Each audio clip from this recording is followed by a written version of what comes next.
নমস্কার বন্ধুরা, শুক্লার পাঁচ মিশাইতে সবাইকে স্বাগত জানিয়ে আজ আবার একটি ব্লগ ভিডিও আপনাদের কাছে শেয়ার করছি। দুদিন আগে আমরা গেছিলাম মিলেনিয়াম পার্কে। বহু বছর পর মিলেনিয়াম পার্ক গেলাম, প্রায় 15 থেকে 16 বছর পর পর কিন্তু মিলেনিয়াম পার্ক গেছি। সেদিন আমরা মিলেনিয়াম পার্ক গেছিলাম কলকাতা হেরিটেজ রিভার ক্রুজে চড়তে। তো একটু সময় ছিল হাতে, আমরা অনেকটা আগেই পৌঁছে গেছিলাম, তাই একটু আশেপাশে ঘুরে দেখছিলাম।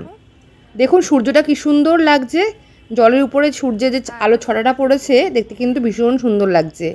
তো চলুন এবার দেখাই আমরা কোথায় দাঁড়িয়ে আছি। তো আমরা এখন দাঁড়িয়ে আছি কলকাতা শিপিং জেটির সামনে। এটা হচ্ছে টিকিট কাউন্টার, এখান থেকে কিন্তু টিকিট কাটতে হবে। আর এখানে কিন্তু এখনও অনলাইনে কোনো টিকিট হয় না, বা আপনারা অনলাইন পেমেন্টও করতে পারবেন না, ক্যাশ দিয়ে কিন্তু টিকিটটা কাটতে হবে। আমি কিন্তু দাঁড়িয়ে আছি একদম মিলেনিয়াম পার্কের মেন গেটের সামনে। আর দেখুন এই সামনে যে রাস্তাটা দেখছেন, এখান থেকে কিন্তু চক্র রেল যায়। হয়ে গেছে, টিকিটটা দেখো, টিকিটটা দেখো কত করে নিল গো? 190 টাকা করে টিকিট নিয়েছি। চলো 5:30টায় আসতে হবে, 6টায় ছাড়বে।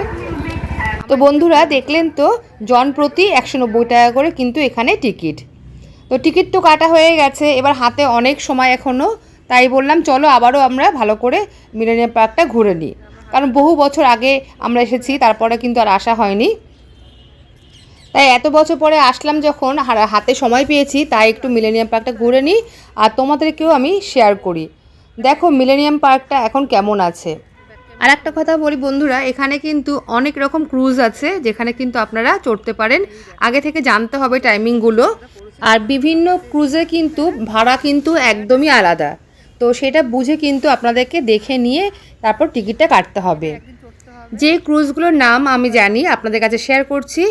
আজ যেটা আমরা চড়বো সেটা হচ্ছে কলকাতা হেরিটেজ রিভার ক্রুজ, তারপরে আছে ঢেউ ক্রুজ, তারপর আছে দ্য নটিলাস, দ্য ভিভাদা, আর আছে গঙ্গা আরতি ক্রুজ।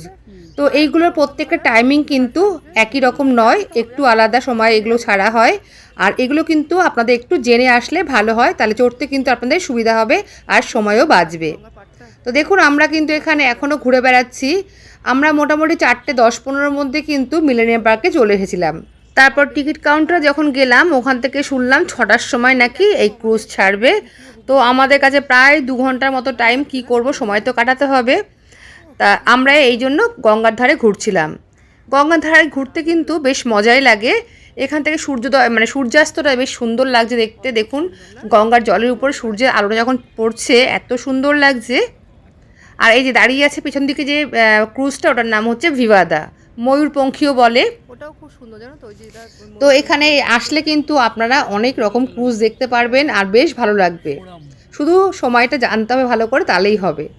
আর কিছু ক্রুজ ছাড়ে কিন্তু বাবুঘাট থেকে, আর কিছু ছাড়ে কিন্তু এই মিলেনিয়াম পার্ক থেকে। মিলেনিয়াম পার্কে আমি যখন লাস্ট এসেছিলাম তখন দেখেছিলাম কিন্তু এখানে অনেক জয় রাইড ছিল বাচ্চাদের জন্য, তো সেগুলো কিন্তু সবই খারাপ হয়ে পড়ে রয়েছে।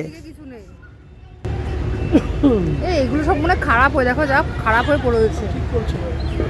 আবার ঠিক হবে এগুলো? মনে হয় না, কি অবস্থা দেখো। আগে চড়া যেগুলো চলতো এগুলো সব খারাপ হয়ে গেছে। তো বন্ধুরা আমরা অনেকটা সময় কিন্তু ঘুরে বেড়ালাম মিলেনিয়াম পার্কের ভেতরে। এবার এসেছি চা খেতে। এখানে একটু চা নিতে হবে, না হলে কিন্তু আর ভালো লাগছে না, ঘুম পেয়ে যাচ্ছে, কতক্ষণ আর মানে বসে থাকবো।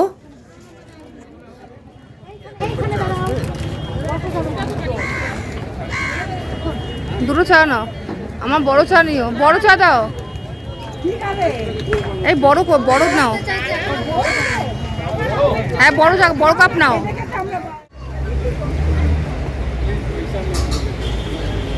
ভালো চাটা, আমার চাটা এবার নিই।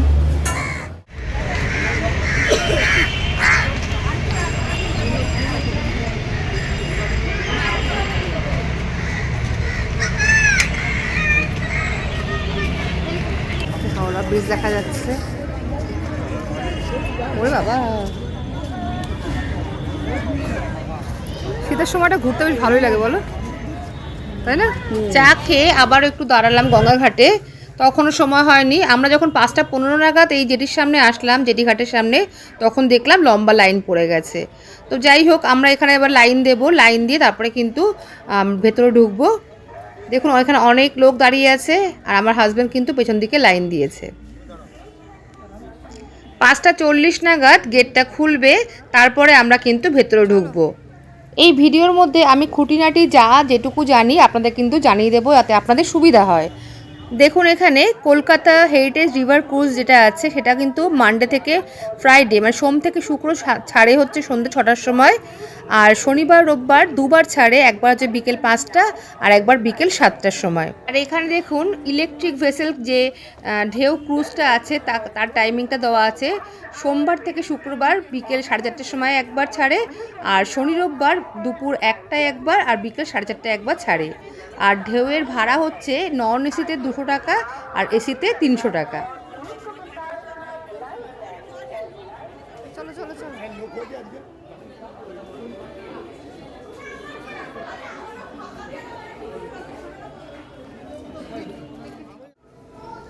তো বন্ধুরা গেট খুলে দিয়েছে, আমরা এবার ভেতরে যাচ্ছি।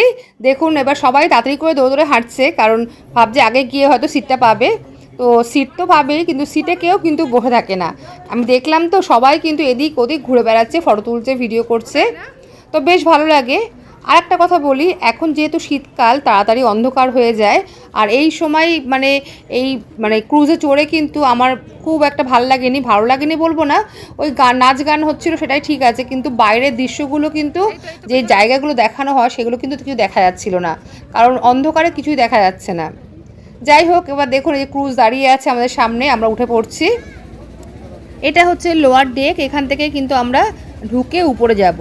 আর এখানে কিন্তু খাবারের ব্যবস্থা আছে, তো এখান থেকে কিনে কিন্তু আপনারা খাওয়া দাওয়া করতে পারেন। লোয়ার ডেকটা আমি পরে দেখাচ্ছি, আমরা আগে উঠে নিই উপরে, তারপরে গিয়ে পরে এসে আপনাদেরকে আবার দেখাচ্ছি। দেখুন আমরা আপার ডেকে উঠে পড়েছি, এবার যে যার মতো সিট নিয়ে বসে পড়েছে। এই ক্রুজটা কিন্তু সুন্দর আলো দিয়ে সাজানো, আর দেখতে বেশ কিন্তু ভালো লাগছে, ঝলমল করছে চারিদিকে আলোগুলো।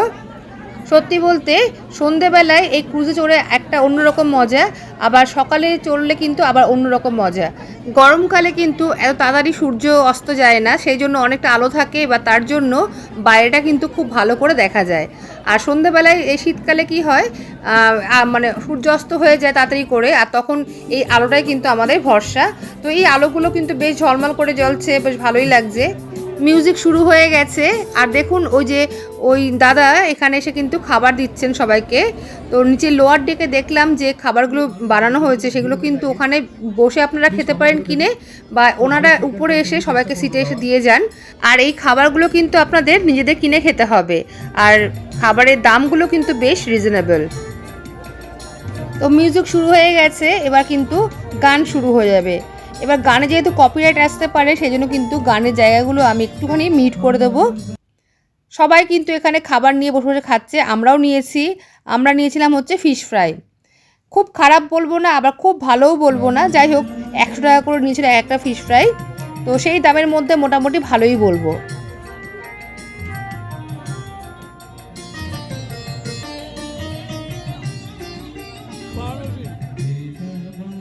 আমার হাজব্যান্ডকে দেখুন ফিশ ফ্রাই খাচ্ছে খুব মজা করে, আর গান শুনছে, মাথা নাড়াচ্ছে। ও কিন্তু মাছের পোকা, তো সেই জন্য মাছ খুব মানে ভালোবেসে খাচ্ছে। আর সাইজটা দেখুন বেশ বড় কিন্তু ফিশ ফ্রাইয়ের। দেখুন এই যে মেয়েটা আছে গান করছে, ও কিন্তু খুব সুন্দর গান করছে, ও একজন সিঙ্গার। ও কিন্তু আমাদের মতো দর্শকই ছিল। আর এই ক্রুজে এই যে দাদা গান করছিলেন আগে, উনি বলছেন একটা গেম হবে। তো গেমটা হচ্ছে কিছুটা মিউজিক বাজবে, তিনবার 3 রকম মিউজিক বাজবে। তো মিউজিকটা শুনে বলতে হবে কোন গানের। তো মেয়েটা যে বলতে পারবে তাকে এসে 1 লাইন করে গাইতে হবে। তো ওই মেয়েটা বলতে পেরেছিল বলে ও গিয়ে একটুখানি গান করেছিল। আর সেদিন ওই মেয়েটার জন্মদিন ছিল, তো ভালোই হলো, একটু ও সুযোগটাও পেয়েছে গান করার, সুন্দর করে গান করে আমাদের শুনিয়ে দিল। এবার আমাদের ক্রুজ এসে দাঁড়িয়েছে নিমতলা বার্নিং ঘাটের সামনে। এই সামনে দেখতে পাচ্ছেন নীল সবুজ লাইট জ্বলছে, এটা হচ্ছে নিমতলা শ্মশান ঘাট। পাশে আছে রবীন্দ্রনাথ ঠাকুরের সমাধিস্থল, আর তার পাশে আছে কিন্তু ভূতনাথ মন্দির। ওই যে উপরে আলো জ্বলছে গোলাপি রঙের, সেটা কিন্তু ভূতনাথ মন্দির। তো এইগুলো কিন্তু সকালবেলাটা খুব ভালোভাবে বোঝা যায়, যেহেতু এখন সন্ধেবেলা, সেই জন্য কিন্তু খুব ভালোভাবে বোঝা যাচ্ছে না, এই আলোতেই যা দেখা যাচ্ছে বা লেখাগুলো দূর থেকে দেখা যাচ্ছে এটুকুনি। এই ক্রুজে চড়ে কিন্তু ইডেন গার্ডেনও দেখা যায়, তারপরে হাওড়া ব্রিজটা কিন্তু খুব ভালোভাবে দেখা যায়। যেহেতু অন্ধকার সেই জন্য কিন্তু কোনো কিছুই ভালো করে দেখা যাচ্ছে না। তো যাই হোক, দেখুন এখন সবাই কিন্তু নাচতে ব্যস্ত, গানের তালে তালে সবাই নাচ করছে। আর এটা হচ্ছে যেখানে গঙ্গা আরতি হয় আমাদের বাবুঘাটে, সেই জায়গাটা। এখানে কিন্তু সন্ধ্যে 6টার সময় করে এখন গঙ্গা আরতি হয়। তো দেখুন আমরা কিন্তু ওই ক্রুজ থেকে দেখে নিলাম, তখন কিন্তু গঙ্গা আরতি হয়ে গেছে, দেখুন ফাঁকা হয়ে গেছে। তো যাই হোক, এইটুকু আমরা দেখলাম। তো যাই হোক, গান বাজনা চলছে। ওই যে ভদ্রলোক গান করছিলেন, খুব ভালো গান করছিলেন, উনি নেমে যাওয়ার পর এই যে দিদি আছেন উনি কিন্তু আবার গানের আসরটা জমিয়ে দিয়েছিলেন। তো যাই হোক, আমরা দেখলাম যখন 7:10-15 হয়েছে, ভাবলাম এবার তো আমাদের নামতে হবে। তো তাই আমি লোয়ার ডেকে চলে এসেছি। লোয়ার ডেকে এসে দেখুন বেশ সুন্দর এখানে সবাই বসে আছে। আর এখান থেকে কিন্তু গঙ্গাটা বেশি ভালো লাগছিলো আমার মনে হয়। উপর থেকে কিন্তু গঙ্গাটা ভালো করে বসে দেখা যাচ্ছিল না, এখান থেকে কিন্তু বেশ ভালো দেখা যাচ্ছে। আর একটা কথা বন্ধুরা, এই ক্রুজে করে কিন্তু আপনারা 1.5 ঘন্টা সময় কাটাতে পারবেন। 6টার সময় ছাড়বে আর 7:30টার সময় কিন্তু আপনাদের নামিয়ে দেবে, প্রায় 7:30 বা 7:35-40 নাগাদ কিন্তু আবার জেটিঘাটে গিয়ে নামিয়ে দেবে। দেখুন এই লোয়ার ডেক থেকে কি সুন্দর দেখা যাচ্ছে, বেশ ভালো লাগছে, ঝলমল করছে চারিদিকটা আলোতে। আর অল্প অল্প শীত আছে, তো সেই জন্য কিন্তু এই ওয়েদারটা বেশ ভালো লাগছে। তো এই লোয়ার ডেকে বসে কিন্তু আমিও একটুখানি ফটো তুললাম, ভিডিও করলাম আপনাদের দেখানোর জন্য। তো যাই হোক, বেশ ভালো লাগছিল। সময়টা কিন্তু প্রায় হয়ে গেছে। আর একটা কথা বলো বন্ধুরা, যেটা সবচেয়ে বেশি প্রয়োজন সেটা হচ্ছে ওয়াশরুম। আর এই ক্রুজের মধ্যে কিন্তু ওয়াশরুমের ব্যবস্থা আছে, তো কোনো রকম অসুবিধা হবে না। তো দেখুন আমরা এবার নেমে পড়েছি। নেমে পড়ে এবার আমরা আবার জেটিঘাট দিয়ে বেরিয়ে যাব। বেশ সুন্দর একটা সন্ধে কাটালাম। একটাই কথা, যেটা হচ্ছে যে সন্ধেবেলায় যদি এই ক্রুজে চড়া হয় তাহলে কিন্তু বাইরের যে সিনগুলো মানে দৃশ্যগুলো কিন্তু সুন্দরভাবে দেখা যায় না, অনেকটাই অন্ধকার থাকে। আর যখন মানে যেহেতু এখন শীতকাল তাই সন্ধেটা তাড়াতাড়ি হয়ে যাচ্ছে। আর গরমকালে চললে কিন্তু এই সময়টায় বেশ আলো থাকবে, আর তাতে কিন্তু বাইরের যে জায়গাগুলো কিন্তু খুব ভালোভাবে দেখা যাবে। তো বন্ধুরা আমরা এবার দেখুন এই যে চলে যাচ্ছি, বেরিয়ে যাবো এখান থেকে। তো বন্ধুরা যেটুকু ইনফরমেশন আমি জানি তা সব কিন্তু আপনাদের কাছে শেয়ার করলাম। তা আজকের ভিডিওটা আপনাদের কাছে কেমন লাগলো অবশ্যই কিন্তু লাইক কমেন্ট করে জানতে ভুলবেন না। আর ভালো লাগলে কিন্তু একটু সাবস্ক্রাইব করে আমার পাশে থাকবেন। তাহলে আজ এই পর্যন্তই, আসবো আবার অন্য কোনো রেসিপি নিয়ে বা অন্য কোনো ব্লগ নিয়ে। সবাই ভালো থাকবেন, সুস্থ থাকবেন। সবাইকে আজকের মতো টাটা।